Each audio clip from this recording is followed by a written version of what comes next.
서울의 가장 가난한 동네에서도 가장 깊숙한 골목 끝에 위치한 희망의 집. 고아원은 이름과는 정반대로 절망만이 가득 찬 공간이었는데, 크리스마스 이브라는 화려한 날짜가 무색하게 낡은 창문 틈으로는 매서운 칼바람이 들이닥쳐 아이들의 얇은 옷깃을 파고들고 있었다. 세상의 축복에서 철저히 배제된 이곳의 원장실에서는 신경질적인 고함과 함께 물건이 부서지는 소리가 들려왔고, 좁은 복도 구석에는 짐을 싼 낡은 배낭 3개를 껴안은 채 서로의 천에 의지해 떨고 있는 7살 난 새 쌍둥이가 있었다. 첫째 하람은 입술을 꽉 깨물어 터질 듯한 울음을 삼키며 동생들의 어깨를 감싸 안고 있었고, 감수성이 예민한 둘째 다오는 소리 없이 눈물만 뚝뚝 흘리며 형의 옷자락을 생명줄처럼 쥐고 있었으며, 막내 타오는 공포에 질린 눈으로 굳게 닫힌 원장실 문을 노려보며 거친 숨을 몰아쉬고 있었다. 오늘 밤이 지나면 그들은 예산 부족이라는 명목해 시설이 열악하기로 소문난 지방의 대규모 수용시설로 강제 이송될 예정이었고, 그것은 곧 서로 떨어지게 될지도 모른다는 끔찍한 공포를 의미했다. 원장은 정부 보조금이 줄어들었다는 핑계로 아이들을 짐짝 취급하며 하루라도 빨리 내보내려 혈안이 되어 있었고, 밖에는 이미 아이들을 실어 나를 낡은 승합차 한 대가 시동을 건 채 매연을 내뿜으며 기다리고 있었다. 하람은 동생들을 향해 절대로 떨어지지 않겠다고, 우리가 셋이 뭉쳐 있으면 아무도 건드리지 못할 것이라고 속삭였지만, 그 목소리는 7살 아이가 감당하기에는 너무나 가냘프고 위태로웠다. 그때 고아원 입구의 좁은 골목길을 비추는 헤드라이트 불빛이 어둠을 가르며 나타났는데, 그것은 낡은 승합차의 불빛과는 비교도 할 수 없을 만큼 강렬하고 차가운 백색광이었다. 눈보라를 뚫고 미끄러지듯 들어온 차량은 대한민국에서 몇 대 볼 수 없는 최고급 검은색 리무진이었고, 차가 멈추자마자 운전기사가 내려 뒷문을 열었다. 차에서 내린 남자는 스카이라인 그룹의 젊은 총수 이현우였는데, 그는 마치 이 누추한 공간과는 다른 차원에서 온 존재처럼 완벽하게 재단된 롱코트를 입고 차가운 무표정으로 고아원 건물을 올려다보고 있었다.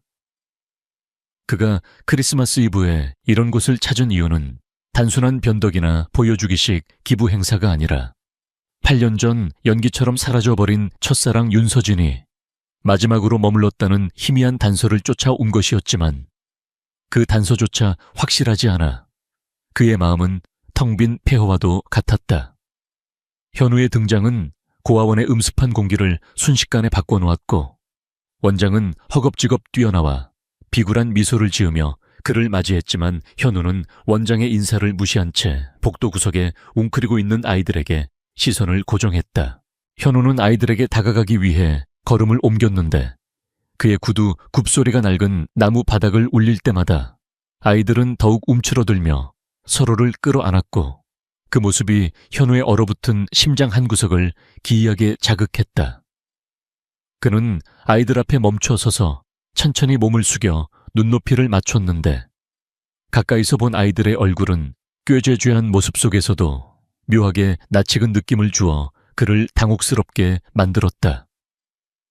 특히 고개를 들고 자신을 똑바로 쳐다보며 경계심을 드러내는 첫째 하람의 눈동자는 그가 8년 동안 매일 밤 꿈속에서 그리워했던 윤서진의 눈동자와 소름 끼치도록 닮아 있어 현우는 순간적으로 숨이 멎는 듯한 충격을 받았다. 그는 홀린 듯 손을 뻗어 하람의 얼굴을 만지려 했지만 아이는 본능적으로 몸을 뒤로 빼며 거부했고, 그 과정에서 아이의 낡은 소매가 거쳐 올라갔다. 드러난 하람의 가녀린 손목 안쪽에는 초승달 모양의 작고 희미한 흉터가 있었는데, 그것을 본 순간 이현우의 동공은 지진이 난 듯 격렬하게 흔들리며 이성을 마비시켰다. 그 흉터는 윤서진이 어린 시절 다리미에 대어 생겼다고 말했던 그 흉터와 위치도 모양도 완벽하게 일치하는 유전적인 특징처럼 보였기 때문이었다. 현우는 거칠게 하람의 손목을 낚아채며 확인하려 했고, 놀란 다운과 태호가 비명을 지르며 형을 놓아달라고 매달렸지만 현우의 귀에는 아무것도 들리지 않았다. 그의 머릿속은 8년 전 서진이 떠나기 전날 밤 자신에게 남겼던 마지막 말들과 그녀의 손목에 있던 흉터 그리고 눈앞에 있는 이 아이의 존재가 뒤섞여 거대한 폭풍을 일으키고 있었다. 원장은 당황하여 회장님 아이들이 버릇이 없어서 그렇습니다. 제가 당장 교육을 시키겠습니다라며 끼어들었지만 현우는 원장을 향해 차가운 시선을 던지며 닥치라고 낮게 으르렁거렸다. 그는 다시 하람을 바라보며 떨리는 목소리로 내 엄마 이름이 뭐냐고 물었지만 아이는 공포에 질려 입을 떼지 못하고 바들바들 떨고만 있었다. 현우는 직감적으로 알 수 있었는데 이 아이들이 단순한 고아가 아니라 자신이 그토록 찾아 헤매던 서진과 연결된 끈이라는 사실을 뼈저리게 느꼈다. 그는 아이의 손목을 놓아주지 않은 채 일어섰고 결단의 찬 목소리로 원장을 향해 선언했다. 이 아이들 내가 데려간다. 당장 입양 서류 준비해. 지금 당장 내 차에 태울 테니까 토달 생각하지 마. 원장은 예상치 못한 전개에 입을 다물지 못하며 법적인 절차가 필요하다고 더듬거렸지만 현우는 비서실장에게 눈짓을 보내며 모든 절차는 우리 변호인단이 알아서 처리할 테니 당신은 입만 다물고 있으면 된다고 일갈했다. 현우의 위압적인 태도와 막강한 재력 앞에 원장은 아무런 반론도 제기하지 못하고 고개를 숙였고 현우는 멍하니 서 있는 아이들을 향해 손을 내밀었다. 가자. 여기는 너희가 있을 곳이 아니야. 너희는 나와 함께 간다. 아이들은 갑작스러운 상황 변화에 어리둥절해하며 서로의 얼굴을 쳐다보았지만 하람은 본능적으로 이 낯선 남자가 자신들을 지옥 같은 이곳에서 꺼내줄 유일한 동아줄임을 깨닫고 조심스럽게 현우의 손을 잡았다. 하람이 움직이자 다운과 태호도 쭈뼛거리며 현우의 코트 자락을 잡았고 현우는 생전 처음 느껴보는 작은 손들의 온기에 가슴이 뜨거워지는 것을 느꼈다. 그는 아이들을 자신의 리무진 뒷좌석에 태우고 히터를 가장 따뜻하게 틀어주라고 지시했으며 차 안에 있는 담요를 꺼내 아이들의 어깨에 덮어주었다. 차 문이 닫히고 리무진이 출발하자 아이들은 차창 밖으로 멀어지는 고아원을 바라보며 안도의 한숨을 내쉬었지만 동시에 알 수 없는 미래에 대한 두려움으로 긴장을 늦추지 못했다. 차 안의 공기는 무거웠고 현우는 맞은편 좌석에 앉아 아이들을 뚫어지게 관찰했는데 보면 볼수록 서진의 모습이 겹쳐 보여 심장이 터질 것만 같았다. 그는 아이들에게 나이를 물었고 하람이 7살이라고 대답하자 현우는 8년 전 서진이 떠났을 시점과 아이들의 나이가 묘하게 맞아떨어진다는 사실에 주먹을 꽉 쥐었다. 만약 이 아이들이 서진의 아이라면 그리고 그 아버지가 자신이라면 서진은 왜 임신 사실을 숨기고 도망쳤으며 지금은 어디에 있는 것인지 수만 가지 의문이 꼬리에 꼬리를 물었다. 현우는 비서에게 당장 유전자 검사 센터를 섭외하라고 문자를 보냈고 오늘 밤 안으로 모든 진실을 밝혀내겠다고 다짐했다. 리무진은 서울의 야경을 가로질러 한남동의 최고급 펜트하우스로 향했는데 아이들은 창밖으로 보이는 화려한 불빛들에 눈을 떼지 못하고 있었다. 태우는 신기한 듯 차 안의 버튼들을 눌러보려다 하람에게 제지당했고 다운은 따뜻한 온기에 노곤해져 꾸벅꾸벅 졸기 시작했다. 현우는 잠든 다운의 얼굴을 바라보며 8년 전 서진이 자신의 어깨에 기대어 잠들던 모습을 떠올렸고 가슴 한구석이 아려오는 통증을 느꼈다. 그는 자신이 이 아이들을 책임질 수 있을지 확신할 수 없었지만 적어도 다시는 추위와 배고픔에 떨게 하지는 않겠다고 스스로에게 맹세했다. 펜트하우스에 도착하자 집사들과 고용인들이 도열해 현우를 맞이했는데 그들은 현우가 데려온 꾀죄죄한 행색의 아이들을 보고 경악을 금치 못했지만 감히 내색하지는 못했다. 현우는 아이들을 거실로 데려가 소파에 앉히고 따뜻한 우유와 음식을 가져오라고 명령했는데 텅 비어있던 거대한 거실이 아이들의 존재로 인해 꽉 찬 듯한 기묘한 느낌을 받았다. 아이들은 처음 보는 화려한 집과 푹신한 소파에 압도되어 눈만 굴리고 있었지만 배고픔은 어쩔 수 없는지 음식이 나오자마자 허겁지겁 먹기 시작했다. 현우는 아이들이 먹는 모습을 말없이 지켜보며 8년이라는 시간 동안 자신이 놓쳐버린 것들이 무엇인지 뼈저리게 실감하고 있었다. 식사가 끝난 후 현우는 아이들을 씻기고 새 옷으로 갈아입히라고 지시한 뒤 서재로 들어가 위스키 한 잔을 들이켰다. 창밖에는 눈보라가 더욱 거세지고 있었지만 그의 집안은 따뜻했고 아이들은 안전했다. 그는 서랍 깊숙한 곳에 보관해 두었던 낡은 사진 한 장을 꺼내 보았는데 사진 속에는 환하게 웃고 있는 서진과 젊은 날의 자신이 있었다. 서진아, 도대체 어디 있는 거야? 이 아이들은 정말 네가 남긴 숙제인 거니? 현우는 사진을 어루만지며 허공에 대고 물었지만 돌아오는 것은 바람 소리뿐이었다. 그때 노크 소리와 함께 씻고 나온 아이들이 쭈뼛거리며 서재로 들어왔는데 깨끗한 옷을 입은 아이들의 모습은 더욱더 서진과 자신을 반반씩 섞어놓은 듯했다.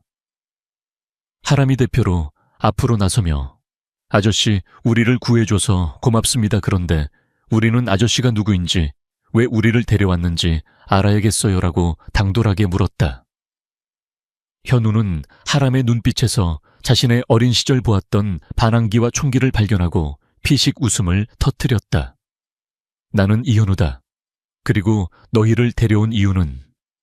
현우는 잠시 말을 멈추고 아이들의 눈을 하나하나 맞추며 말했다. 너희 엄마를 찾기 위해서다. 엄마라는 단어에 아이들의 표정이 일제히 흔들렸고 다오는 울먹이며 우리 엄마 알아요 라고 물었다. 현우는 고개를 끄덕이며 아주 잘 알지. 그리고 너희들이 내 추측이 맞다면 우리는 아주 특별한 사이가 될지도 모른다라고 대답했다. 그때 현우의 휴대폰이 울렸고 비서실장으로부터 유전자 검사 키트가 도착했다는 보고가 들어왔다. 현우는 자리에서 일어나 아이들에게 다가가며 말했다. 오늘은 너무 늦었으니 일단 자자. 내일이면 모든 게 확실해질 거야. 그는 아이들을 객실로 안내하고 돌아서 나오며 닫힌 방문을 한참 동안 바라보았다. 그날 밤 현우는 잠들지 못하고 거실을 서성거렸는데 아이들이 잠든 방에서 새어나오는 규칙적인 숨소리가 묘하게 신경 쓰이면서도 안도감을 주었다. 그는 자신이 8년 동안 쌓아 올린 얼음성 같던 세상이 이 작은 침입자들로 인해 금이 가기 시작했음을 직감했다. 만약 이 아이들이 정말 내 핏줄이라면 나는 더 이상 혼자가 아니게 되는 것인가? 현우는 복잡한 심경으로 창가에 서서 눈 내리는 서울을 내려다보았고 운명의 수레바퀴가 다시 돌아가기 시작했음을 느꼈다. 새벽이 밝아올 무렵 현우는 잠든 아이들의 머리카락과 구강 상피세포를 채취해 비서에게 넘겼고 긴급 분석을 지시했다.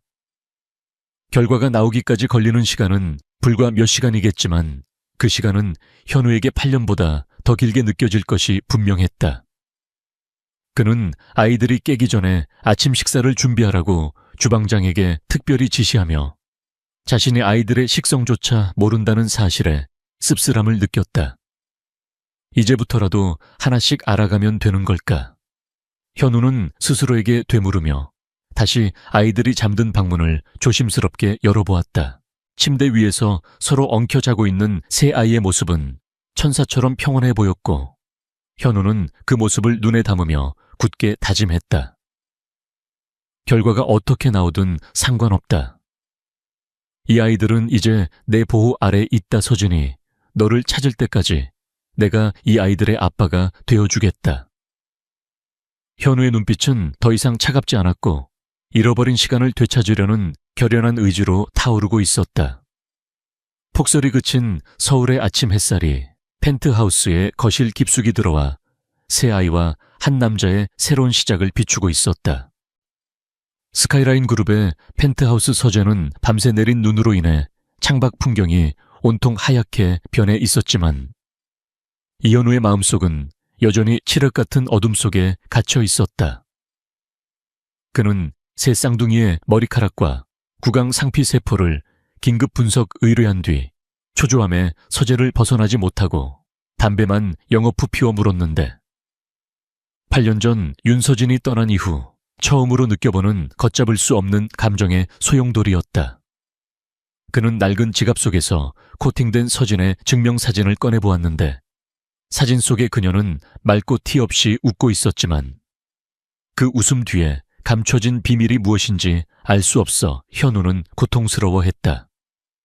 만약 그 아이들이 서진의 아이가 맞다면 그녀는 왜 임신 사실을 숨기고 도망쳤으며 왜 아이들을 고아원에 버려야 했는지에 대한 의문이 그의 머릿속을 끊임없이 맴돌았다. 현우는 아이들의 얼굴을 떠올릴 때마다 솟아오르는 설명할 수 없는 끌림을 핏줄 때문이라고 합리화하려 했지만 8년 전 자신을 버리고 떠났던 여자의 아이들을 받아들여야 한다는 사실에 본능적인 거부감을 느꼈다. 그는 서진이 자신을 속이고 떠난 이유가 자신의 어머니가 그녀에게 돈을 쥐어주고 협박했기 때문이라는 소문을 들은 적이 있었지만 서진은 그 흔한 전화 한 통조차 하지 않고 완벽하게 자취를 감추었기에 그는 그녀가 돈에 눈이 멀어 자신을 배신했다고 단정해버렸었다. 그 오만했던 판단이 지금 이 순간 자신의 인생 전체를 뒤흔들 거대한 부메랑이 되어 돌아왔다는 것을 현우는 직감하고 있었다. 그때 2층 아이들 방에서 인기척이 느껴졌고 곧이어 조용히 복도를 걸어오는 작은 발소리 3개가 들려왔다. 방에서 나온 세 쌍둥이는 잠옷 차림 그대로 현우의 서재 문 앞에 쭈뼛거리며 서 있었는데 그들의 손에는 낡은 천조각에 쌓인 작은 나무 상자 하나가 들려 있었다. 아이들은 현우의 눈치를 살피며 들어와 고개를 숙였고 다운이 대표로 나서서 떨리는 목소리로 말을 건넸다. 아저씨, 저희가 짐 정리하다가 이 상자를 발견했는데 엄마 냄새가 나서요. 아저씨가 혹시 이 상자가 뭔지 아세요? 다운은 울음기가 섞인 목소리로 상자를 현우에게 내밀었다. 현우는 아이들의 손에 들린 나무 상자를 보자마자 온몸에 전율이 흘렀는데 그것은 서진이 고등학교 시절부터 소중하게 간직했던 스위스산 회전 오르골 상자였기 때문이었다. 그는 조심스럽게 상자를 받아들었고 낡은 나무 뚜껑을 열자 멈춰있던 멜로디가 다시 살아나듯 잔잔하고 슬픈 피아노 선율이 서재를 채우기 시작했다.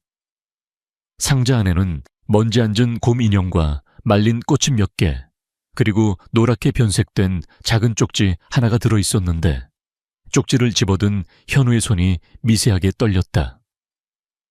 그는 쪽지에 적힌 글씨를 읽어 내려갔는데 필체는 윤서진의 것과 정확히 일치했지만 내용은 그를 더욱 충격에 빠뜨렸다. 하람다운 태호야, 너희가 이 편지를 볼 때쯤 엄마는 없을 거야. 하지만 절대로 너희를 버린 게 아니란다. 엄마는 너희를 너무 사랑해. 너희 아빠는 엄마보다 훨씬 더 멋지고 강한 사람이야. 나중에 아빠를 만나면 아빠가 잃어버린 반지 꼭 찾아달라고 말해. 그리고 아빠한테 엄마가 미안하다고 전해줘. 쪽지에는 윤서진의 절절한 모성애와 함께 그녀의 억울함이 담겨 있었고 현우의 눈은 그 쪽지 아래에 희미하게 그려진 그림 한 장을 발견했다. 그것은 알파벳 LH 아비바듀라는 이니셜이 도들새김된 은반지 그림이었는데 현우는 그 그림을 보는 순간 자신이 서진에게 주었던 커플링임을 깨달았다. 그는 8년 전 그녀가 떠난 뒤 분노에 못 이겨 그 반지를 버렸다고 생각했지만 서진은 마지막 순간까지도 그 반지를 기억하고 아이들에게 아빠를 찾아줄 단서로 남겨두었던 것이다. 현우는 무너져 내리는 감정을 억누르며 아이들을 바라보았는데 하람이 옷깃을 열어 보이는 자신의 목걸이를 가리키며 조심스럽게 말했다. 아저씨, 반지 말고 이 목걸이도 LHW라고 적혀 있어요. 저희 엄마가 찾으라는 아빠가 혹시 아저씨예요. 하람의 순진무구한 질문은 현우의 심장을 꿰뚫었고 현우는 더 이상 그 진실을 부정할 수 없었다.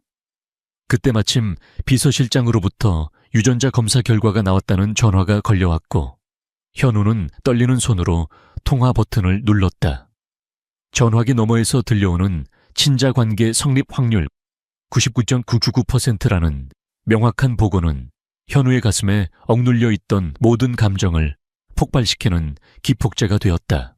현우는 전화기를 떨어뜨릴 뻔하며 아이들을 와락 끌어안았는데 8년 동안 잃어버렸던 시간과 사랑, 그리고 후회가 한순간에 밀려와 그를 덮쳤다. 그는 아이들을 품에 안고 소리 없는 통곡을 했는데 자신이 서진을 오해하고 비난하며 고독 속에 살았던 그 시간 동안 서진은 홀로 이 아이들을 낳고 고통 속에서 숨어 지냈다는 사실이 그를 미치게 만들었다. 다운은 아저씨, 왜 우세요? 저희가 잘못했어요 라고 울먹이며 현우의 눈물을 닦아주었고, 태호는 영문도 모른 채 어색하게 아저씨 등을 토닥여 주었다. 현우는 아이들을 품에서 떼어내 눈물을 닦았지만 눈빛은 이미 분노와 죄책감으로 붉게 충혈되어 있었다. 나는 너희들의 아빠다. 8년 전 너희 엄마를 놓친 너희 아빠다. 현우는 떨리는 목소리로 아이들에게 진실을 고백했고, 아이들은 아빠라는 단어에 놀라움을 금치 못했지만 이내 하람이 진지한 표정으로 물었다. 아빠, 그렇다면 우리 엄마는 지금 어디 계세요? 왜 아빠랑 같이 안 계세요?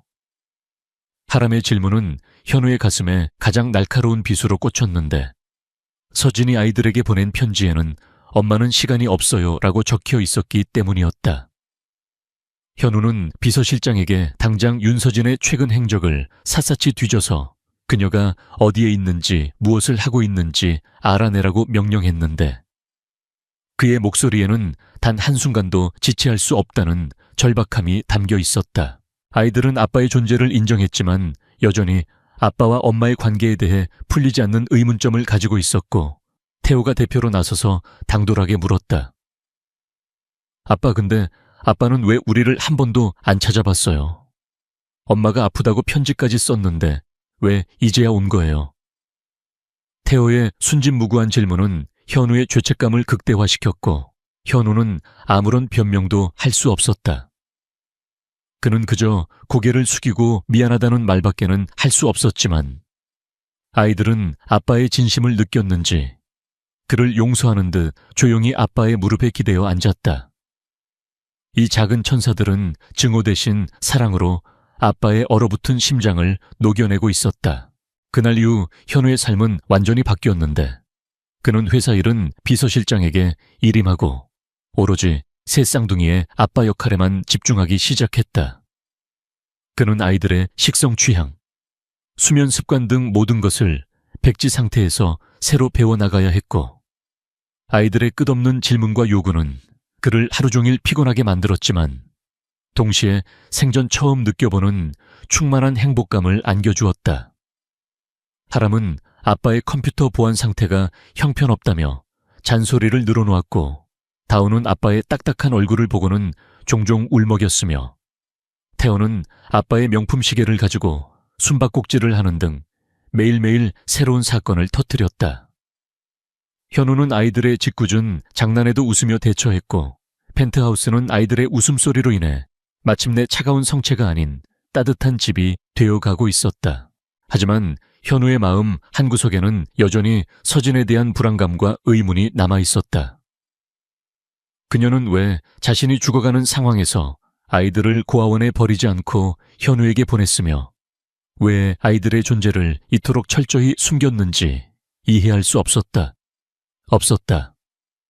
현우는 비서실장이 찾아낸 서진의 행적 보고서를 읽어 내려가며 그녀가 도망친 이후부터 겪었던 고단한 삶의 궤적을 쫓기 시작했는데, 그녀는 서울을 벗어나 지방의 허름한 모텔을 전전하며 온갖 굳은 일을 마다하지 않고 살아왔다는 사실이 현우의 가슴을 찢어지게 만들었다.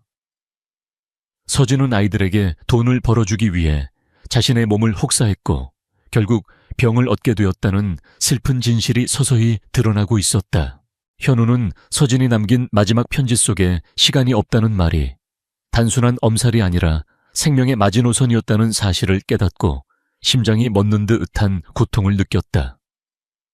그는 더 이상 지체할 수 없다고 판단하고 자신의 모든 인맥과 자본을 동원하여 서진을 찾기 위한 대대적인 수색 작전을 시작했다. 그는 아이들에게 엄마를 반드시 찾아올 테니 아빠를 믿고 기다려달라고 약속했고, 아이들은 아빠의 결연한 눈빛을 보고 고개를 끄덕이며 응원했다. 현우는 출근도 미룬 채 서진의 마지막 행적이 포착된 지방의 작은 마을로 향하는 리무진에 올랐는데, 그의 눈빛은 잃어버린 사랑과 가족을 되찾으려는 전사의 그것처럼 강렬하게 타오르고 있었다. 차 안에서 현우는 오르골 상자를 열어 서진이 남긴 슬픈 멜로디를 들었는데, 그 멜로디는 그의 후회와 그리움을 더욱 증폭시켰다.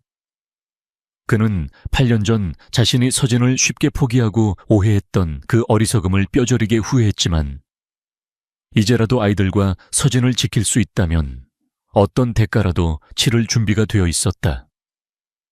창밖으로 스쳐 지나가는 겨울 풍경은 여전히 차갑고 쓸쓸했지만, 현우의 마음속에는 이미 아이들이 가져다준 따뜻한 온기가 가득 차 있었다. 그는 비서에게 전화를 걸어 선군그룹의 모든 법률 자문단을 동원하여 서진의 행적을 조사하라고 지시했고, 그 과정에서 방해가 되는 모든 것들은 무자비하게 제거하겠다고 다짐했다. 현우가 서진을 찾기 위한 여정을 떠난 사이 펜트하우스에 남겨진 아이들은 아빠가 엄마를 찾으러 갔다는 사실에 흥분하여 밤잠을 설쳤다. 하람은 아빠의 컴퓨터를 해킹하여 엄마의 마지막 행적을 함께 추적하고 있었고, 다운은 엄마가 좋아했던 그림들을 그리며 재회의 날을 꿈꿨으며, 태호는 엄마에게 줄 선물을 찾느라 집안을 헤집고 다녔다. 세 아이들의 작은 행동들은 현우의 거대한 추격 작전에 보이지 않는 힘을 더해주고 있었고, 이 가족의 운명은 이제 다시 돌이킬 수 없는 방향으로 흘러가기 시작했다. 이현우가 윤서진을 찾기 위해 길을 나선 뒤 텅 빈 듯했던 펜트하우스는 새 쌍둥이의 등장으로 인해 순식간에 혼돈과 활력으로 가득 찬 공간으로 바뀌어 있었다. 아이들은 으리으리한 저택의 규모에 압도되기보다는 호기심과 장난기로 구석구석을 탐색하고 있었는데, 그들의 행동은 모두 이 새로운 환경과 자신들의 아빠라는 사람의 진정성을 시험하기 위한 고도로 계산된 테스트였다. 집사장인 최 집사는 회장님이 데려온 이 세 명의 작은 도련님들을 어떻게 다뤄야 할지 몰라 발만 동동 구르고 있었고, 아이들의 기행의 고용인들은 하루 종일 혼비백산하여 비명을 질러댔다. 태호는 이른 아침부터 비싼 앤티크 가구들을 쌓아 올리며 요새 놀이를 했고, 다오는 회장님이 아끼는 서재의 고서들을 꺼내와 표지에 서툰 그림을 그려 넣으며 저택의 차가운 질서를 파괴하고 있었다. 첫째인 하람은 동생들이 일으킨 혼란 속에서도 유일하게 침착함을 유지하며 자신의 임무에 몰두했는데, 그의 목표는 아빠가 된 이현우라는 남자의 실체를 파악하는 것이었다. 하람은 거실의 스마트 TV와 연결된 저택의 메인 서버에 접근하여 이현우의 금융거래 내역과 통화 기록, 그리고 사적인 스케줄까지 낱낱이 해킹하기 시작했는데, 그의 손가락이 키보드를 두드리는 속도는 성인 프로그래머의 그것을 훨씬 능가했다. 하람은 이현우가 엄청난 부자이며 회사 경영에 철두철미한 사람이라는 사실을 확인했지만, 그의 통화 기록에 어머니 윤서진의 이름이 단 한 번도 언급된 적이 없다는 것을 발견하고는 미간을 찌푸렸다. 이현우라는 남자는 돈과 권력은 가졌지만 감정적으로는 텅 비어있는 얼음 황제와 같아 보여 아이들은 그를 쉽게 신뢰하기 어려웠다. 다오는 하람의 논리적인 조사와는 달리 감성적인 접근을 시도했는데, 그는 이현우의 개인 서재에 숨겨진 비밀 금고를 찾아내 그 안에 들어있는 내용물을 살폈다. 금고 속에는 수많은 현금이나 보석 대신 낡은 편지 뭉치와 빛바랜 사진들이 들어있었는데, 그것들은 모두 윤서진과의 추억이 담긴 물건들이었다. 다오는 특히 현우가 서진에게 주었던 LLHGW 이니셜이 새겨진 은반지의 사진을 발견하고 눈물을 글썽였는데, 서진에 대한 현우의 그리움과 후회가 사진 속에 고스란히 담겨 있어 다오는 아빠의 진심을 조금씩 느끼기 시작했다. 다오는 상처 입은 아빠의 마음을 치유해주고 싶다는 본능적인 감정에 이끌려 현우의 방에 들어가 자신이 가장 아끼는 유화 물감으로 현우의 텅 빈 침대 시트 위에 해바라기 그림을 그려 넣었다. 그때 이현우로부터 화상 전화가 걸려왔는데 그는 먼 지방의 경찰서 앞에서 통화를 하고 있었고 그의 얼굴에는 초조함과 피로가 뒤섞여 있었다. 윤서진의 행적은 8년 전의 흔적 외에는 깨끗하게 지워져 있었고 현우는 수일째 지방을 헤매며 단 하나의 단서조차 찾지 못해 절망하고 있는 상황이었다. 그는 아이들에게 아빠가 곧 돌아가겠다고 걱정하지 말라고 안심시키려 했지만 그의 말 속에는 깊은 좌절감이 묻어 있었다. 바로 그때 하람이 인터폰을 낚아채듯 받아들고 차분한 목소리로 말을 건넸다. 아저씨, 지금 하시는 수색 방법은 비효율적이에요. 엄마는 그렇게 쉽게 흔적을 남기는 사람이 아니에요. 하람은 현우가 쫓고 있던 단서들이 사실은 서진의 실종을 은폐하려는 누군가의 가짜 흔적일 가능성이 높다고 지적하며 경찰의 수사망이 닿지 않는 민간 영역, 예를 들어 지방의 무료 진료소나 자선재단 쪽을 노려보라고 논리적으로 조언했다. 현우는 7살짜리 아이의 날카로운 분석에 충격을 받았지만 하람의 말이 자신의 수사 방향과 정확히 일치한다는 사실에 전율을 느꼈다. 그는 하람의 조언을 듣자마자 비서에게 해당 기관들에 대한 비밀 조사를 지시했고 아이의 비범한 재능과 논리적 사고에 감탄을 금치 못했다. 이 짧은 통화를 통해 현우는 자신이 데려온 이 세 아이가 단순한 짐이 아니라 자신이 서진을 찾고 복수를 완성할 수 있는 유일한 열쇠임을 깨달았다. 하지만 아이들의 테스트는 여기서 끝나지 않았는데 아이들은 현우가 잠시 자리를 비운 틈을 타 태호에 주도해 현우의 개인 비서인 초의 비서의 차에 몰래 위치 추적 장치를 부착했다. 태호는 최 비서가 엄마를 찾는데 소극적인 태도를 보인다고 의심하여 그의 충성도를 시험해보고 싶었던 것이었다. 최 비서는 회장님의 특명을 받고 아이들을 돌봐야 하는 동시에 회장님의 복잡한 사생활을 관리해야 하는 고충에 시달리고 있었는데 아이들의 장난기 넘치는 눈빛을 볼 때마다 등골이 오싹해지는 기분을 감출 수 없었다. 아이들은 최 비서가 몰래 휴대폰으로 누군가와 통화하며 자신들의 일거수일투족을 보고하고 있다는 것을 알고 있었고 그것이 현우에게 보고되는 것임을 알고 있었기에 일부러 소동을 일으켜 그의 충성도를 시험했던 것이다. 저녁 무렵 현우는 아이들의 조언 덕분에 수색 방향을 전환하여 서울로 돌아왔는데 그는 짐을 풀지도 않은 채 아이들이 있는 거실로 달려갔다. 아이들은 낡은 담요를 뒤집어 쓰고 소파에 옹기종기 모여 앉아 있었는데 따뜻한 우유를 마시며 현우를 기다리고 있었다. 현우는 아이들에게 다가가 한 명씩 끌어안으며 고맙다고 속삭였는데 하람의 조언이 결정적이었다는 사실을 고백하며 아이들의 재능을 진심으로 존중해 주었다. 하람은 아빠의 칭찬에 어색한 듯 고개를 돌렸지만 그의 눈빛에서는 만족감이 느껴졌고 다오는 아빠의 목에 팔을 감으며 우리가 아빠를 도와줄게요라고 속삭였다. 그날 밤 잠자리에 들기 전 현우는 아이들에게 동화책을 읽어주었는데 딱딱하고 무뚝뚝했던 그의 목소리는 아이들과 함께하는 시간 속에서 점점 따뜻하고 부드럽게 변해가고 있었다. 그는 동화책 속의 왕자가 공주를 구하는 대목을 읽다가 아이들에게 물었다. 너희들이 생각하기에 아빠는 왕자 같니? 아니면 괴물 같니? 현우의 진지한 질문에 태호는 배를 잡고 웃으며 아빠는 옷은 왕자 같은데 하는 짓은 괴물 같아 하지만 착한 괴물이야 라고 대답했다. 하람은 고개를 저으며 아빠는 아직 왕자가 아니에요. 엄마를 찾아서 괴물을 이기고 돌아와야 진정한 왕자죠라고 논리적으로 지적했다. 아이들의 솔직한 대답에 현우는 씁쓸하지만 기분 좋은 미소를 지으며 고개를 끄덕였는데 그는 아이들에게 진정한 아빠가 되기 위해서는 먼저 서진을 찾아야 한다는 사실을 다시금 깨달았다. 그는 아이들에게 영원히 함께할 것을 약속하며 이마에 입을 맞췄고 아이들은 그를 아빠라고 부르기 시작했다. 아빠라는 단어가 현우의 입에서 흘러나올 때 그의 목소리는 떨렸지만 그가 8년 동안 잃어버렸던 삶의 의미를 되찾았다는 기쁨이 담겨 있었다. 새아이의 천진난만한 잠투정 속에 현우는 처음으로 평온한 잠을 청했고 펜트하우스는 아이들의 따뜻한 천으로 가득 찼다. 하지만 현우의 평화로운 밤은 오래가지 못했는데 새벽녘에 걸려온 최 집사의 은밀한 전화 한 통 때문이었다.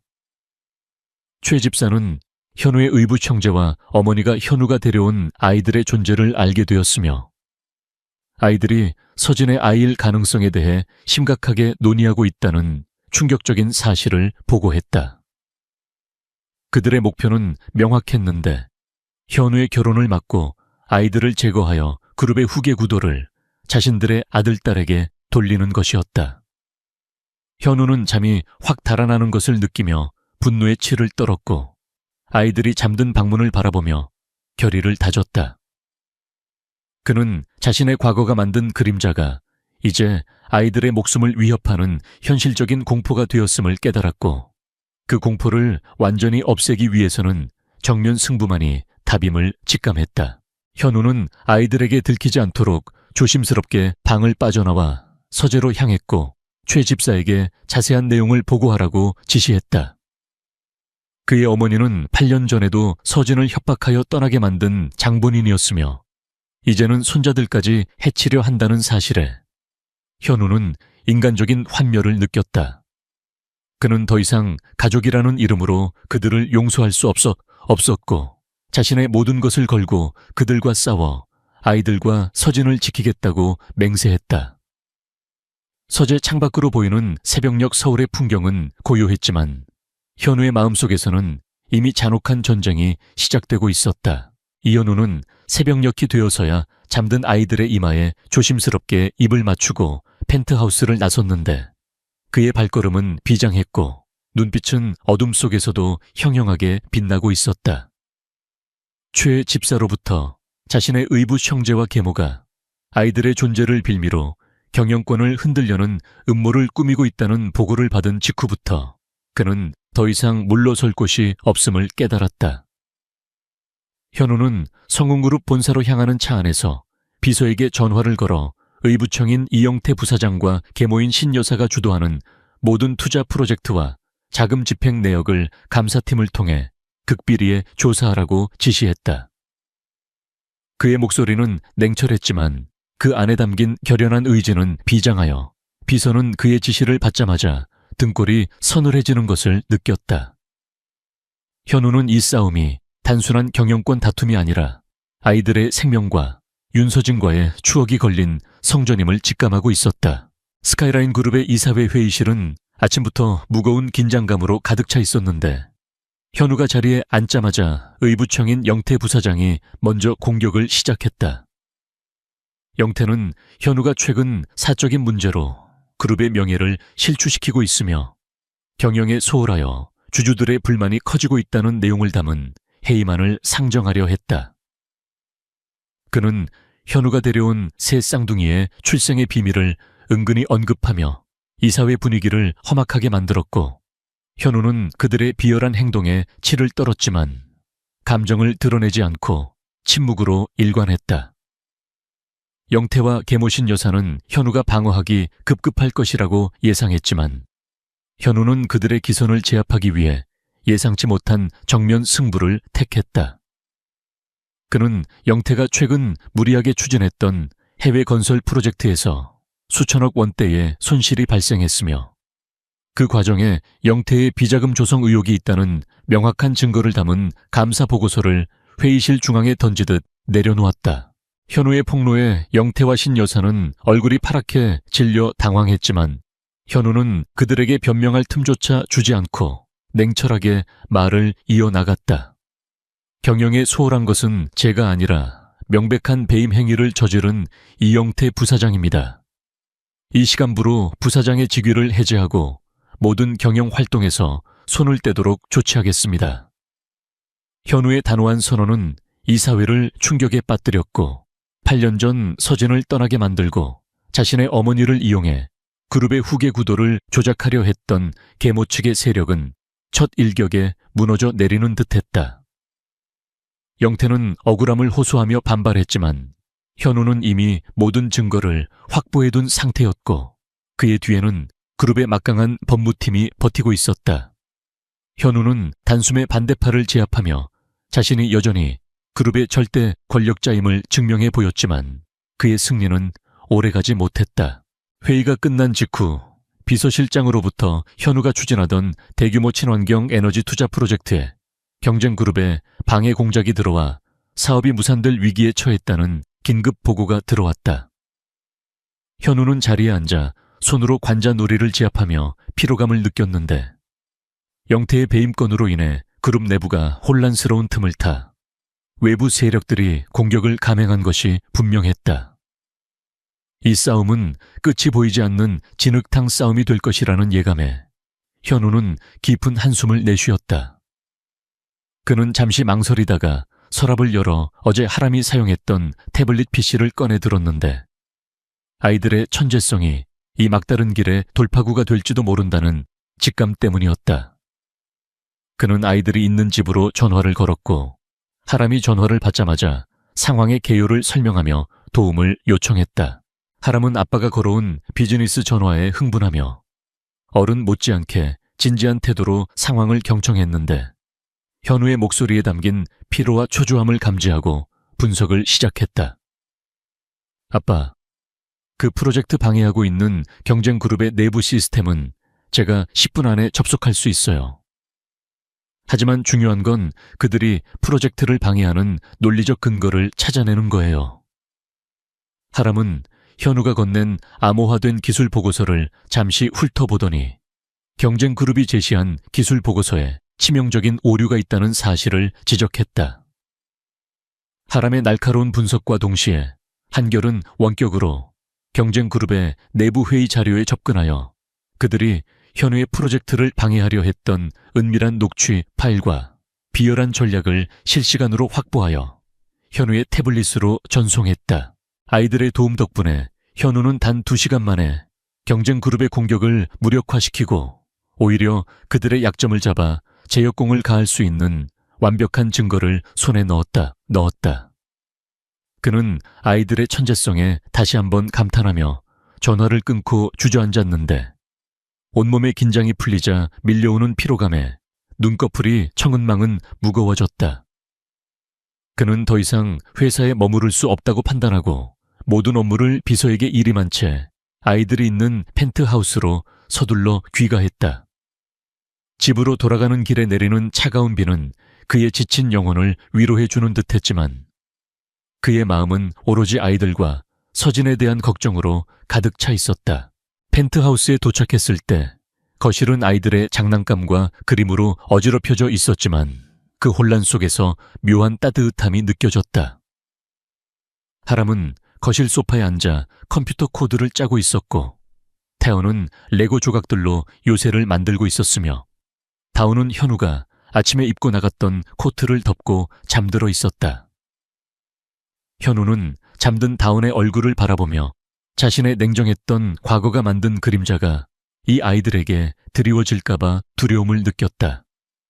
그는 다운을 안아올려 침실로 데려다 눕히고 서재로 돌아가 자리에 앉았는데 그때 책상 위에서 자신이 아침에 입고 나갔던 코트의 주머니에서 삐죽 튀어나와 있는 다운의 그림을 발견했다.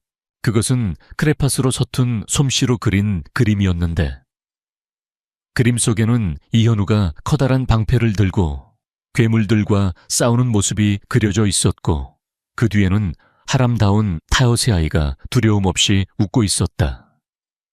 그림의 하단에는 아빠 힘내세요 라는 삐뚤빼뚤한 글씨가 적혀 있었는데 그 그림을 보는 순간 현우는 눈시울이 뜨거워지며 목이 메이는 것을 느꼈다. 아이들은 자신들이 겪고 있는 상황을 모두 알고 있었고 자신을 괴물과 싸우는 영웅으로 인식하며 응원하고 있었던 것이다. 현우는 그림을 꽉 쥐고 소리 없는 눈물을 흘렸는데 아이들이 보내준 이 따뜻한 지지와 사랑이야말로 자신이 잃어버렸던 삶의 의미였음을 깨달았다. 그날 저녁 현우는 아이들을 품에 안고 테라스에 앉아 밤하늘을 올려다보았는데 아이들은 아빠의 품이 세상에서 가장 안전하고 따뜻하다는 듯 곤히 잠들어 있었다. 현우는 잠든 아이들의 이마에 차례로 입을 맞추며 이제는 도망치지 않겠다고, 다시는 그들을 혼자 내버려 두지 않겠다고 굳게 다짐했다. 그는 비서에게 윤서진이 마지막으로 포착된 단서를 바탕으로 그녀가 의지했을 만한 지방의 자선재단들을 다시 한번 샅샅이 뒤지라고 지시했다. 하람의 조언대로 쫓는다면 서진이 남긴 희미한 흔적이라도 찾을 수 있을 것이라는 희망이 그의 가슴속에 피어오르고 있었다. 현우는 아이들에게 자신이 진정한 아빠가 될 것이며 엄마를 반드시 찾아올 것이라고 속삭였다. 아이들은 꿈속에서 엄마의 얼굴을 보고 있었는지 평온한 미소를 지으며 잠들어 있었고, 현우는 아이들의 얼굴을 바라보며 윤서진에게 맹세했다. 서진아, 네가 나를 믿고 아이들을 보냈듯이 나도 너를 믿고 반드시 너를 찾아낼 것이다. 그리고 네가 겪은 고통을 내가 다 갚아줄 것이다. 펜트하우스 창가에 서서 밤하늘을 응시하는 현우의 눈빛은 더 이상 차가운 얼음이 아니었고 가족을 지키려는 뜨거운 불꽃으로 타오르고 있었다. 이현우가 아이들의 조언을 따라 수색 방향을 지방의 자선재단 쪽으로 전환한 지 며칠 만에 마침내 결정적인 단서가 포착되었는데, 윤서진이 아이들을 출산한 직후부터 7년 전까지 정기적으로 도움을 받았던 외곽 지역의 작은 무료 진료소였다. 현우는 비서실장의 보고를 받는 즉시 개인 헬기를 띄워 그곳으로 향했고, 낡은 건물과 작은 십자가가 서 있는 그 진료소의 외관은 자신이 평생 살아왔던 화려하고 거대한 세계와는 너무나 이질적이어서 그의 마음을 불편하게 만들었다. 진료소 안으로 들어서자 소독약 냄새 대신 따뜻한 나무 향기와 희미한 빵 냄새가 현우를 감쌌는데, 그곳에는 인자한 미소를 가진 수녀 한 분이 현우를 맞이하며 무슨 일로 찾아왔는지 조심스럽게 물었다. 현우는 수녀에게 윤서진의 사진을 보여주었고, 수녀는 사진을 보자마자 눈시울을 붉히며 그 이름을 기억한다고 고개를 끄덕였다. 그녀는 서진의 아이들을 출산한 직후부터 이 진료소를 찾아와 무료 진료를 받았고, 몸이 아픈 와중에도 꾸준히 일을 마다하지 않으며 아이들을 키우기 위해 필사적으로 노력했다고 담담하게 증언했다.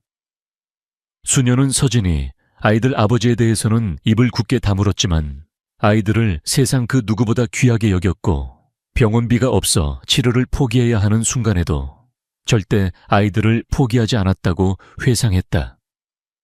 현우는 서진이 돈을 가지고 호화롭게 살았을 것이라는 자신의 어리석은 오해가 산산조각 나는 것을 느끼며 고개를 떨구었고, 가슴속에서 억눌렸던 눈물이 터져 나왔다. 수녀는 민혁의 눈물을 이해한다는 듯 조용히 차를 따라주었고, 현우는 차를 마시며 서진이 겪었던 고통의 세월을 엿들었다. 서진은 출산 후에도 만성적인 영양실조와 과로에 시달렸고, 아이들을 위해 돈을 벌어야 했기에 자신의 병을 치료할 엄두조차 내지 못했다고 했다.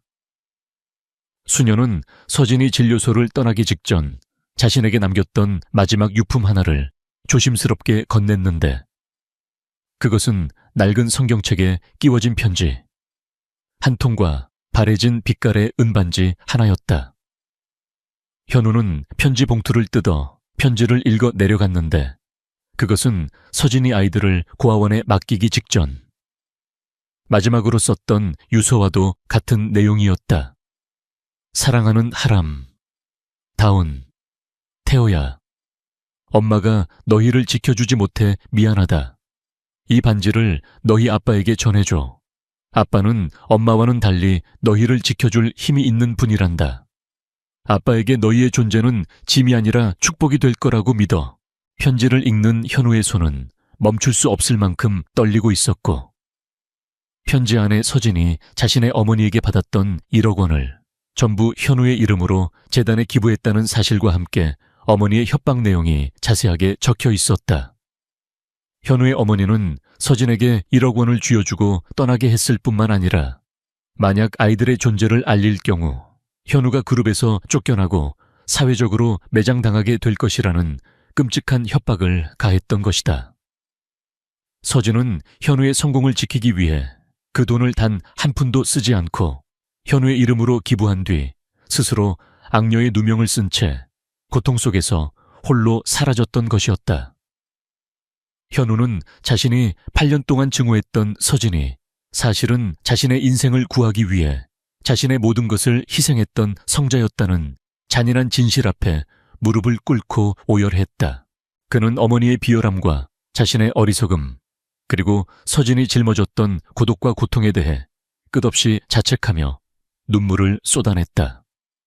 수녀는 현우의 통곡을 조용히 지켜보다가 차분한 목소리로 윤서진 씨는 늘 죄인처럼 살았습니다. 그분이 원했던 건 돈이 아니라 단지 아이들이 따뜻한 곳에서 배골치 않고 자라는 것뿐이었습니다. 라고 말했다. 현우는 눈물을 닦고 반지를 집어들었는데 그것은 8년 전 서진이 자신에게 주려 했던 프로포즈 반지였고 반지의 안쪽에는 그의 이니셜 LHW가 작게 새겨져 있었다. 서진은 자신을 버리고 떠났지만 그녀의 사랑은 단 한순간도 멈춘 적이 없었으며 그녀의 희생은 현우의 삶 전체를 지켜주고 있었다. 현우는 수녀에게 서진의 정확한 행방을 물었지만 수녀는 서진이 1년 전부터 이곳에 나타나지 않았으며 그녀가 앓고 있던 지병이 악화되어 마지막을 준비하고 있었던 것 같다고 조심스럽게 알려주었다. 현우는 지안이 혹시 죽음을 맞이했을지도 모른다는 공포에 휩싸였지만 편지의 마지막 문구 아이들이 아빠에게 축복이 될 거라고 믿는다는 문장을 되뇌며 마지막 희망을 붙잡았다. 그는 수녀에게 진료소에 막대한 기부금을 전달하며 서진의 흔적을 계속해서 찾아달라고 부탁한 뒤 다시 서울로 향하는 헬기에 올랐는데 그의 마음속은 죄책감과 후회 그리고 반드시 서진을 찾아내겠다는 결의로 불타오르고 있었다. 서울로 돌아오는 동안 현우는 비서에게 전화를 걸어 자신의 의부청인 이영태와 계모신 여사가 최근 추진하고 있는 모든 사업을 전면 재검토하고 그들의 자금 흐름을 샅샅이 파악하라고 지시했다. 현우는 더 이상 내부의 배신자들을 용서할 생각이 없었고 자신의 어머니의 악행에 동조하고 아이들의 목숨을 위협하려 했던 그들에게 가장 잔혹한 심판을 내리겠다고 맹세했다. 그의 눈빛은 잃어버린 사랑을 되찾으려는 남자이자 가족을 지키려는 가장의 그것처럼 강렬하고 서늘하게 빛나고 있었다. 펜트하우스에 도착한 현우는 아이들이 잠든 방으로 달려가 그들을 품에 안고 오열했다. 미안하다 아가들아. 너희 엄마가 너희들을 지키느라 얼마나 아팠을까. 내가 너무 늦게 알았다. 아이들은 잠결에도 아빠의 눈물에 젖은 품이 좋았는지 더욱 깊이 파고들었고 현우는 아이들의 이마에 수없이 입을 맞추며 용서를 빌었다. 하람의 손목에 있는 초승달 모양의 흉터는 이제 현우에게 단순한 상처가 아니라 서진의 숭고한 희생을 상징하는 거룩한 문신처럼 느껴졌다. 현우는 아이들의 얼굴을 바라보며 서진이 겪었을 고독과 고통을 보상하기 위해서라도 그녀를 반드시 살려내야겠다고 다짐했다. 하지만 현우의 평화로운 밤은 오래가지 못했는데 그가 자리를 비운 틈을 타 이영태 부사장과 신 여사가 현우의 자리를 차지하기 위해 마지막 공세를 준비하고 있다는 긴급 보고가 들어왔기 때문이었다. 그들은 현우가 아이들을 데려온 이후 사생활 관리에 소홀했다는 점을 빌미로 언론에 악의적인 기사를 뿌리고 이사회를 매수하여 현우의 입지를 흔들 계획을 세우고 있었다. 그들은 현우가 윤서진에게 정신이 팔려 아이들의 존재를 공적으로 인정하려 한다는 사실에 위협을 느끼고 아이들을 제거하기 위해 어둠의 세력과 손을 잡는 최후의 악수를 두려워하고 있었다. 이 싸움은 더 이상 경영권 다툼이 아니라 생명을 건 전쟁으로 변모하고 있었다. 현우는 아이들이 잠든 것을 확인하고 서재로 들어가 비서에게 전화를 걸어 모든 증거를 모으고 방역 계획을 세우라고 지시했다. 그는 더 이상 방어만 할 생각이 없었고 선제 공격만이 아이들을 지킬 수 있는 유일한 방법임을 깨달았다. 그는 윤서진이 자신의 삶 전체를 바쳐 지켜낸 이 행복을 그 누구도 부술 수 없도록 강력한 방어막을 구축하겠다고 다짐했다. 현우의 눈빛은 복수심이 아닌 가족을 향한 뜨거운 사랑으로 불타오르고 있었고 그 불꽃은 그 어떤 비열한 음모도 태워버릴 기세였다. 그날 밤 현우는 펜트하우스의 테라스에 홀로 서서 밤하늘을 올려다보았는데 눈부시게 빛나는 별들 속에서 서진의 얼굴을 발견했다. 그는 은반지를 손에 꽉 쥐고 서진에게 맹세했다. 서진아, 너의 희생은 헛되지 않았어. 네가 사랑했던 모든 것을 내가 지켜낼 거야. 너는 돌아와서 나랑 아이들이랑 행복하게 살기만 하면 돼. 현우의 다짐은 밤하늘의 별들에게 다 메아리쳤고 그의 마음속은 반드시 서진을 찾아내겠다는 결의로 가득 찼다. 그는 8년 전 자신이 놓친 사랑을 되찾기 위한 필사적인 싸움을 시작했고 그 싸움의 끝에는 구원과 치유만이 기다리고 있을 것이었다. 이현우는 더 이상 지체할 시간이 없음을 깨닫고 자신의 의붓 형제와 계모 측 세력을 향해 전면적인 공격을 감행했는데 그들의 비열한 음모가 사랑하는 아이들의 목숨을 위협하는 지경에 이르렀기 때문이었다. 그는 이영태 부사장과 계모신 여사가 횡령한 비자금 내역과 경영비리 증거를 확보하여 이사회에 제출했고 언론에 그들의 추악한 행태를 폭로하며 공적인 망신을 주었다. 이사회는 현우의 강력한 증거와 압도적인 권력 앞에 굴복했고 영태는 부사장직에서 해임되었으며 신 여사는 그룹 경영에서 영구적으로 손을 떼라는 통보를 받아 권력의 정점에서 하루아침에 나락으로 떨어졌다. 그들은 한때 대한민국 재계를 호령하던 자리에서 물러나 빈겁대기만 남았지만 그들의 눈빛에는 여전히 끈질긴 증오와 복수심이 불타고 있었다. 권력을 잃고 궁지에 몰린 영태와 신 여사는 이현우를 무너뜨릴 유일한 방법은 아이들을 제거하여 후계 구도를 혼란에 빠뜨리는 것뿐이라고 판단하고 최후의 악수를 두었다. 그들은 자신들이 심어놓은 내부 스파이를 통해 아이들의 유치원 하원 시간을 파악했고 자신들의 지시라면 무엇이든 할 용병들을 고용하여 아이들을 납치할 계획을 세웠다. 현우는 아이들의 안전을 위해 삼엄한 경호팀을 붙여두었지만 악인들의 관계는 예상 범위를 뛰어넘었고 아이들은 평화로운 일상 속에서 치명적인 위험에 노출되었다.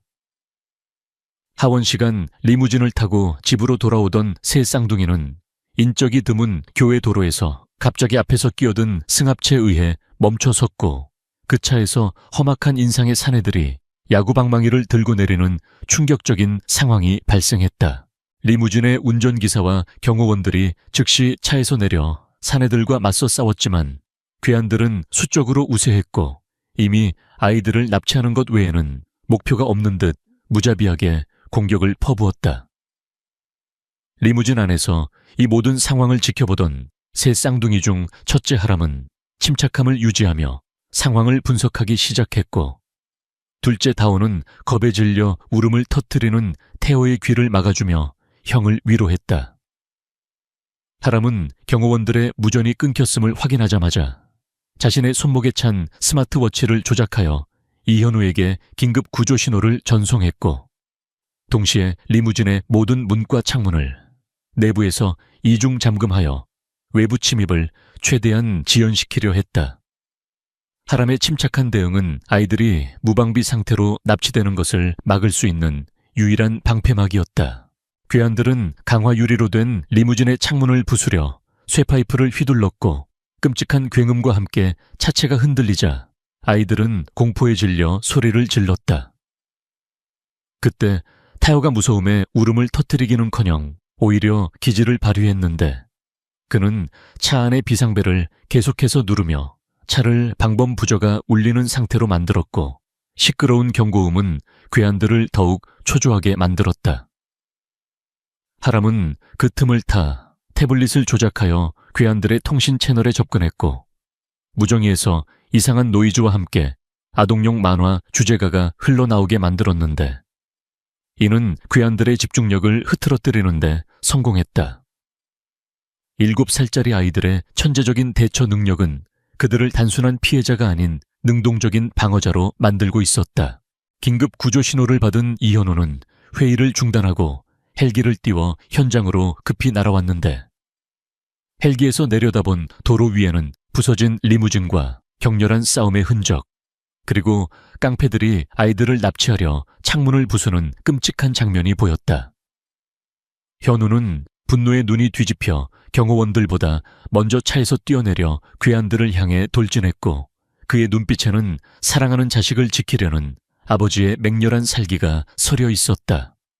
현우는 평소의 냉철한 이성을 잃고 괴한들을 향해 주먹을 휘둘렀는데 그의 주먹은 복싱 선수처럼 정확하고 빨랐으며 그는 압도적인 힘으로 괴한들을 차례로 쓰러뜨렸다.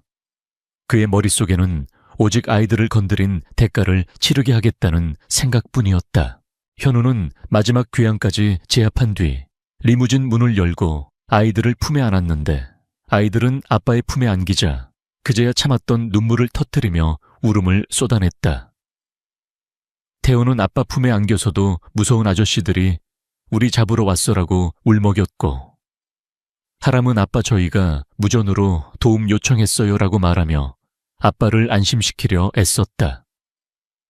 다오는 아빠의 땀 젖은 셔츠를 꽉 잡고 놓지 않았는데 그 모습은 현우의 가슴을 미어지게 만들었다. 현우는 피 묻은 손으로 아이들의 얼굴을 닦아주며 아무 말도 하지 못하고 아이들을 꽉 끌어안았는데 그가 느낀 공포와 안도감은 말로 표현할 수 없는 것이었다. 자신의 가족을 향한 이 추악한 세상의 폭력 앞에 그는 뼈저린 책임감과 함께 끝없는 죄책감을 느꼈다. 아이들을 집으로 데려온 현우는 곧바로 영태와 신여사의 은신처를 파악하여 그들을 향한 최후의 심판을 내릴 준비를 했다. 그는 경찰에 사건을 신고했지만 동시에 자신이 고용한 사설 해결사들을 통해 두 사람을 압박했는데 그들이 아이들을 건드린 순간부터 그들에게는 단 한 치의 자비도 베풀지 않겠다는 결의를 다졌다. 현우는 아이들이 잠든 방에서 하람이 부순 리무진 창문 조각을 바라보며 깊은 생각에 잠겼다. 아이들의 천재성은 그들을 지키는 방패가 되었지만 동시에 그들을 세상의 위험에 노출시키는 표적이기도 했기에 현우는 자신이 서진을 찾아야 할 이유가 더욱 절박해졌음을 깨달았다. 서진이 없다면 아이들은 영원히 완전한 보호를 받을 수 없었고 현우는 그들의 삶에서 어머니의 빈자리를 채워줄 수 없다는 것을 인정해야만 했다. 그날 밤 현우는 펜트하우스의 보안을 최고 단계로 격상시키고 아이들의 방에 침낭을 펴고 누워 아이들을 지켰는데 그는 잠든 아이들의 머리를 쓰다듬으며 조용히 맹세했다. 서진아, 너를 찾을 때까지 이 아이들의 아빠로서 목숨을 걸고 지키겠다. 그리고 너와 아이들을 위협하는 모든 그림자를 세상에서 완전히 지워버리겠다. 그의 눈빛은 부드러웠지만 그 결의는 강철처럼 단단하여 어떤 시련도 뚫고 나갈 기세였다. 아이들은 아빠의 존재를 느끼며 평온하게 잠들어 있었고 현우는 아이들의 따뜻한 숨소리를 들으며 자신의 삶이 이제야 비로소 완성되어 가고 있음을 느꼈다. 현우는 새벽녘이 되어서야 잠든 아이들의 곁을 떠나 서재로 향했고 비서에게 전화를 걸어 윤서진이 마지막으로 머물렀다는 진료소 수녀에게 다시 한번 연락하여 그녀가 남긴 말이나 새로운 단서가 없는지 확인하라고 지시했다. 아이들의 위험을 목격한 후 현우는 더 이상 지체할 수 없었고 서진이 남겼던 유일한 단서인 은반지를 꺼내보며 반지 위에 새겨진 자신의 이니셜을 손가락으로 더듬었다. 서진아, 제발 사람만 있어줘. 내가 너에게 모든 것을 설명하고 용서를 빌고 싶어. 현우의 애절한 외침은 텅 빈 서재에 메아리 쳤고 그는 창밖으로 보이는 여명의 빛을 바라보며 새로운 하루를 시작할 준비를 마쳤다. 아이들과 서진을 지키기 위한 현우의 처절한 싸움은 이제 막 새로운 국면을 맞이하고 있었다.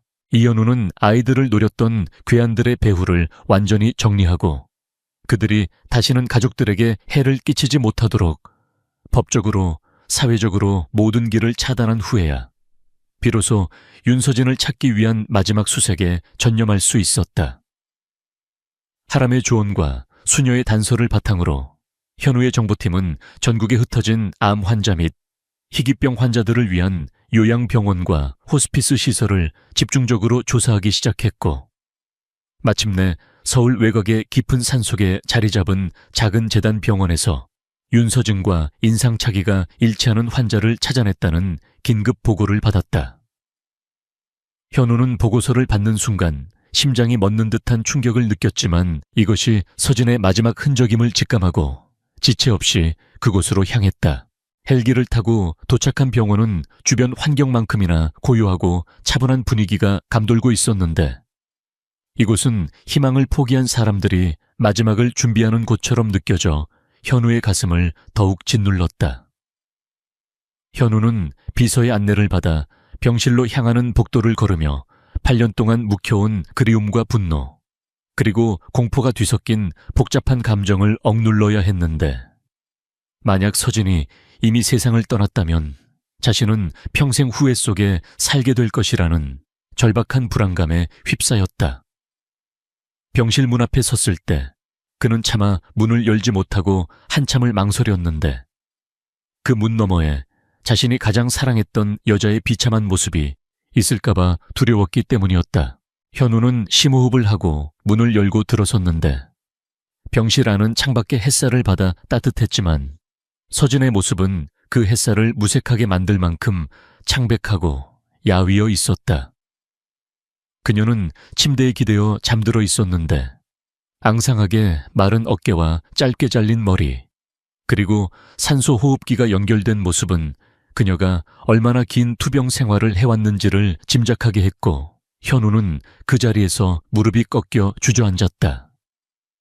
그는 울음을 참기 위해 입술을 깨물었지만 8년 동안 쌓아왔던 냉철한 이성은 산산조각 났고, 그의 눈에서는 뜨거운 눈물이 하염없이 흘러내렸다. 자신이 10억 때문에 그녀를 의심하고 증오하는 동안 그녀는 홀로 이 지옥 같은 시간을 견뎌내고 있었던 것이다. 현우는 조심스럽게 침대 곁으로 다가가 그녀의 손을 잡았는데, 그녀의 손은 너무나 차갑고 가벼워 금방이라도 사라져 버릴 것 같아 현우는 온 힘을 다해 그 손을 감싸 쥐었다. 자신의 천이 전해졌는지 서진이 희미하게 눈을 떴고 몽롱한 시선이 초점을 잃고 헤매다가 현우의 얼굴에 멈췄다. 그녀는 놀라움과 동시에 공포에 질린 듯 몸을 일으키려 했지만 힘없이 다시 침대에 쓰러졌고 떨리는 목소리로 "현우 씨 왜? 당신이 여기에?" 라고 힘겹게 말을 이었다. 서진은 현우가 자신을 찾아낸 것을 알고는 혹시 아이들에게 해가 되지 않을까 하는 불안감에 사로잡혀 있었다. 현우는 서진의 얼굴을 감싸쥐며 오열했고, "왜 나한테 말하지 않았어? 왜 혼자 아팠어?"라고 절규했지만 서진은 눈물을 흘리며 고개를 저었다. 난 당신한테 짐이 되고 싶지 않았어. 당신 어머니가 날 협박했고, 당신이 그룹의 후계자가 되려면 내가 당신 옆에 있으면 안 된다고 생각했어. 그리고 그때 이미 내 몸이 아프다는 걸 알았어. 서진은 말을 잇지 못하고 가쁜 숨을 몰아쉬었고, 현우는 그녀의 마지막 남은 방어선까지 무너져 내리는 것을 느끼며 그녀의 곁에 엎드려 울었다. 그는 서진이 자신의 성공과 미래를 지키기 위해 자신을 버리고 떠났다는 숭고한 진실 앞에 고개를 들 수 없었다. 현우는 서진을 끌어안고 그녀의 어깨에 기대어 당신이 남긴 반지를 보고 모든 것을 알았다고, 이제 후회하지 않는다고 말하며, 당신은 내가 가장 사랑하는 여자이고 우리 아이들의 엄마라고 고백했다. 서진은 그 말을 듣자 기쁨과 안도감에 눈물을 흘렸고 아이들의 이름을 불렀는데, 아이들은 잘 있니? 나를 미워하지는 않니라고 물었다. 현우는 서진을 안심시키며 아이들이 당신을 얼마나 그리워하는지, 그리고 당신이 남긴 은반지를 보며 아빠를 얼마나 찾았는지를 자세하게 설명해 주었다. 그는 자신의 휴대폰에 저장된 아이들의 밝게 웃는 사진들을 보여주었고, 서진은 그 사진들을 바라보며 가늘게 떨리는 손으로 화면을 어루만졌다.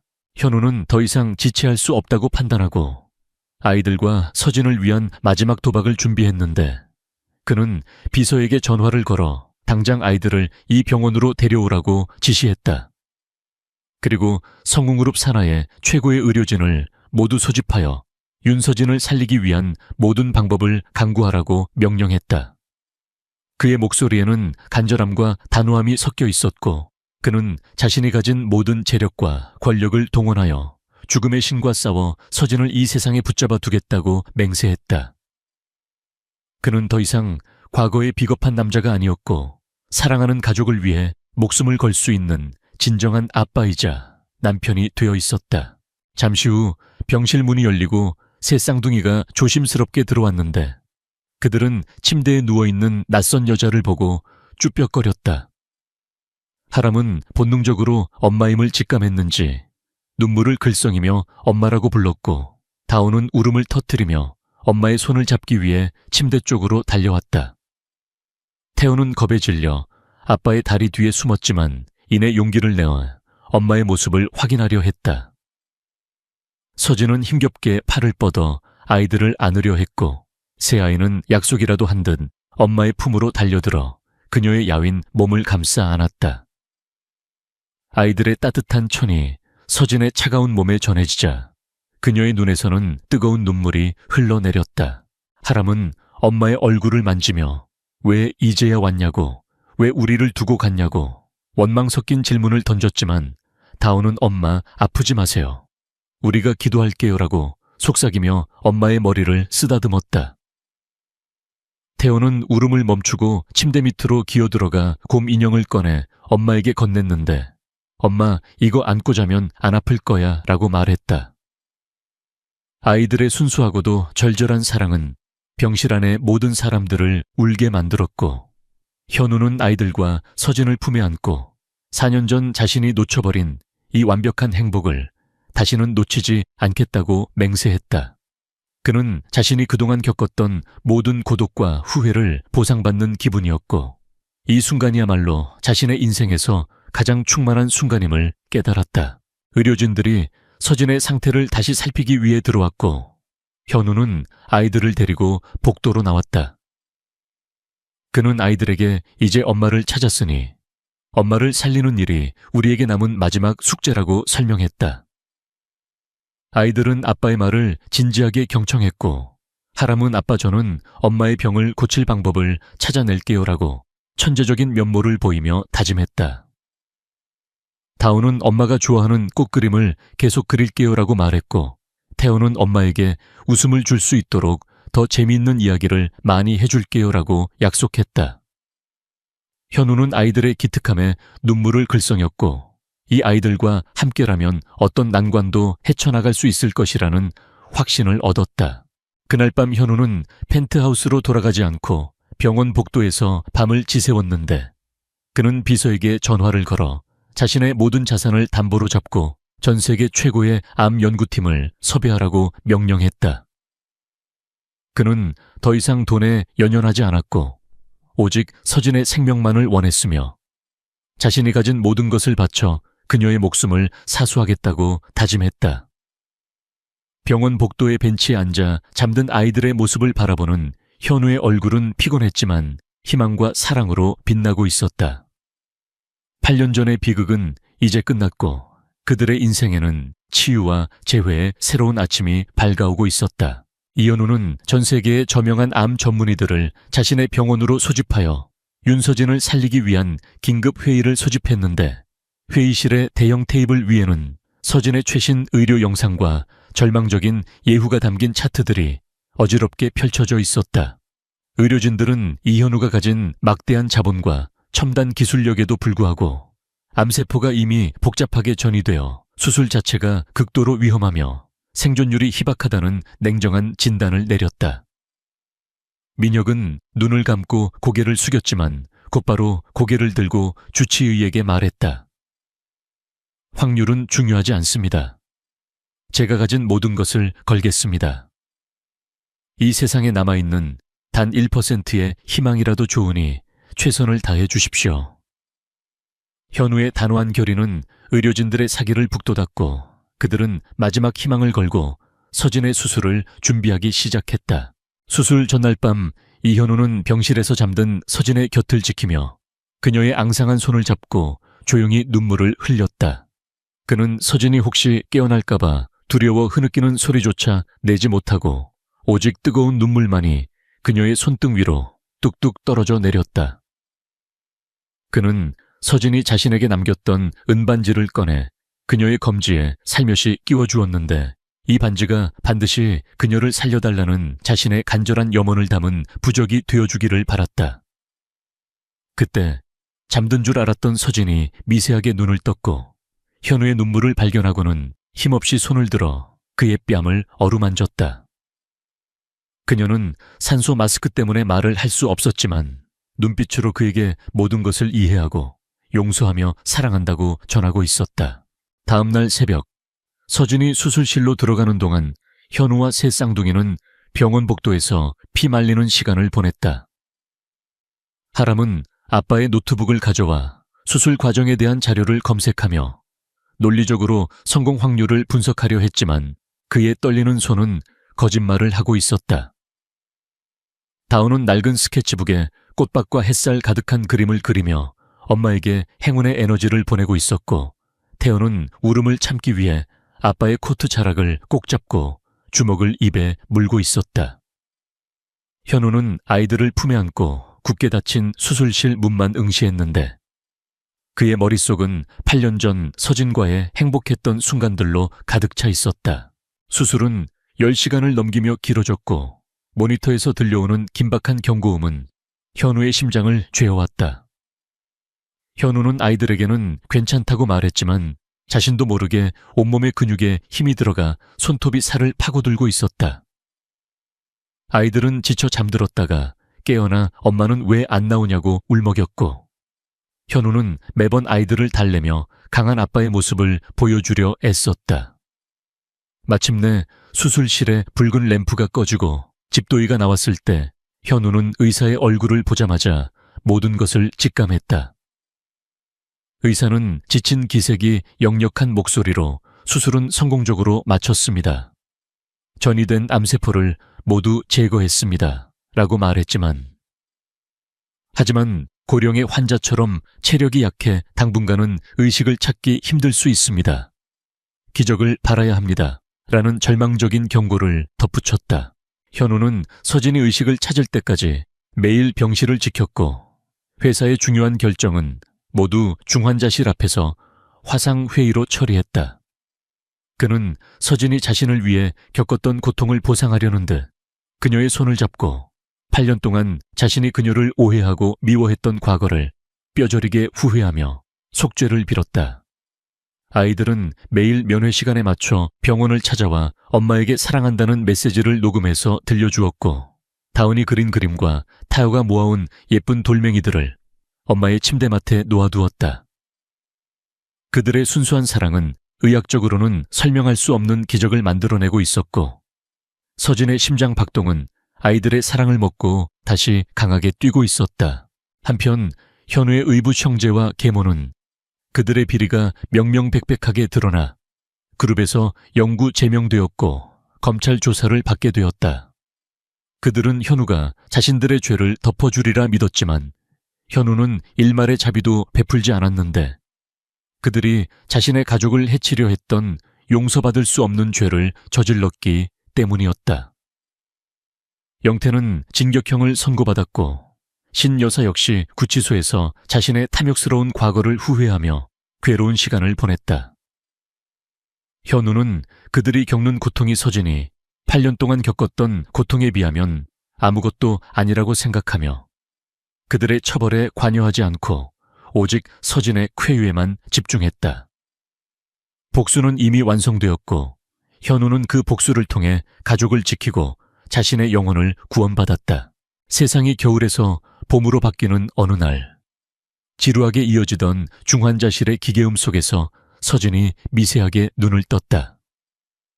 그녀의 눈동자는 흐릿했지만 가장 먼저 현우를 알아보았고 산소 마스크 속에서 희미하게 미소를 지었다. 현우는 감격하여 그녀의 손을 잡고 울음을 터뜨렸는데 서진아, 돌아와 줘서 고마워, 사랑해, 정말 사랑해 라는 말만 반복하며 그녀를 끌어안았다. 지안이 의식을 되찾았다는 소식은 아이들에게 가장 큰 기쁨이었고 그들은 병실로 달려와 엄마의 품에 안겨 울고 웃었다. 서진은 아이들의 건강하고 밝은 모습을 보고 자신이 8년 동안 싸워온 고독한 싸움이 헛되지 않았음을 깨달았다. 지안의 회복은 느렸지만 현우와 아이들의 헌신적인 간호 덕분에 하루하루 눈에 띄게 좋아졌다. 현우는 회사 일을 모두 내려놓고 지안의 곁에서 그녀를 돌봤는데 서진의 재활을 돕고 식사를 직접 먹여주는 일상의 소소한 행동에서 그는 이전에 경험하지 못했던 진정한 행복을 느꼈다. 지안은 현우의 헌신적인 사랑에 다시 한번 감동했고 8년 전의 오해와 고통은 그들의 사랑을 더욱 단단하게 만드는 시련이었음을 깨달았다. 지안이 휠체어를 타고 병원 정원을 산책할 수 있을 만큼 회복되었을 때 현우는 그녀의 손에 반지를 끼워주며 정식으로 프로포즈했다. 서진아, 이 8년의 고통과 후회를 평생 갚으며 살게 해줘. 나와 우리 아이들의 영원한 아내가 되어줘. 지안은 눈물을 흘리며 고개를 끄덕였고 그들의 결혼식은 새 아이들의 축복 속에 조촐하지만 아름답게 치러졌다. 새 쌍둥이는 턱시도를 입고 엄마 아빠를 에스코트했고 하람은 아빠의 턱시도가 멋있다고 칭찬했고 다운은 엄마의 드레스를 꽃으로 장식했고 태연은 주례사 몰래 아빠에게 장난을 쳤다. 그들의 웃음소리는 교회를 가득 채웠고 그들의 사랑은 그 어떤 시련도 이겨낼 수 있다는 희망을 사람들에게 보여주었다. 결혼식 후 현우는 서진과 아이들을 데리고 펜트하우스가 아닌 제주도의 작은 별장으로 향했는데 그곳은 서진이 예전에 살고 싶어 했던 따뜻하고 평화로운 곳이었다. 1년 후 그들의 작은 별장 정원에서는 서진이 건강한 얼굴로 꽃을 가꾸고 있었고 현우는 아이들과 함께 레고 조각으로 집을 짓고 있었다. 아이들은 더 이상 고아원의 아이들이 아니었고 사랑 넘치는 가정의 자랑스러운 아들들이었다. 하람은 아빠의 사업을 돕고 있었고 다운은 미술 영재학교에 입학했으며 태연은 여전히 장난꾸러기였지만 가족의 웃음을 담당하고 있었다. 현우는 서진의 건강이 완전히 회복되었다는 주치의의 마지막 진단을 듣고 세상에서 가장 행복한 미소를 지었다. 그는 잃어버렸던 8년을 되찾았고 사랑하는 아내와 아이들과 함께 영원히 행복할 자격을 얻었다. 밤이 되자 현우는 서진의 곁에 누워 그녀의 머리를 쓰다듬었고 서진은 현우의 품에 기대어 속삭였다. 고마워요. 민혁 씨, 당신은 내게 다시 살 기회를 줬고 아이들에게 아빠를 선물해줬어요. 현우는 대답 대신 그녀의 이마에 입을 맞추었고 창밖에는 맑은 달이 빛나며 그들의 영원한 행복을 축복하고 있었다. 새아이의 잠든 숨소리와 두 사람의 따뜻한 천이별장을 감쌌고 그들의 이야기는 이제 치유와 사랑으로 가득 찬 새로운 장을 열고 있었다. 8년 전의 비극은 끝났고 그들에게는 영원히 지지 않는 행복만이 남아 있었다.